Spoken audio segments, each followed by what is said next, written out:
But you might be wondering at this point, is there anything you can negotiate when it comes to renting in Japan?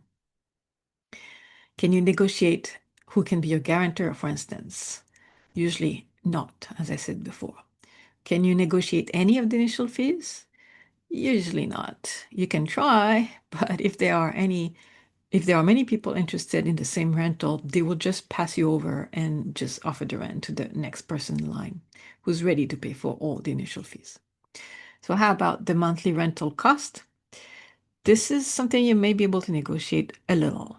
I put the yellow circle here for maybe.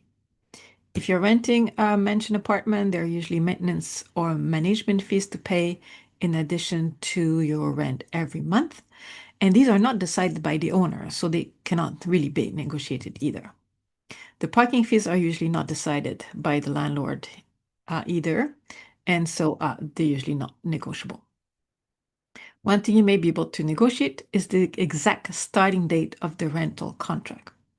In Japan, the rental contract can begin and end any day of the month you want. And the rent for that month will be prorated according to the number of days included in your contract.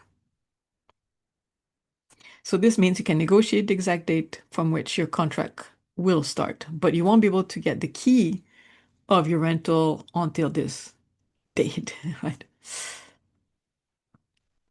Meanwhile, you can negotiate the exact starting date of your rental contract. You may not be able to negotiate the starting month. Most landlords will accept no more than 1 or maybe 2 months from the date you signed the contract. So you cannot sign the contract for 6 months later, for example.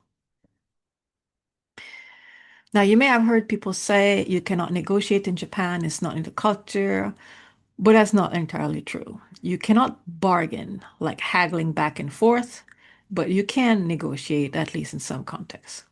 You can try to negotiate the monthly rental fee, for example, by saying something like, I'm sorry, the rent is a bit too expensive for me. And then the real estate agent probably will go and ask the landlord, can you reduce the rent a little bit for that person? And then the landlord might say, okay, I can maybe reduce by 10,000 yen. And then it's up to you now at this point to take it or leave it, right? They probably won't go lower than that. This is their last offer. Okay, so it's insisting is not in the culture, but asking, is it possible to have a discount or something? It's fine, right? Yeah, if it's something negotiable.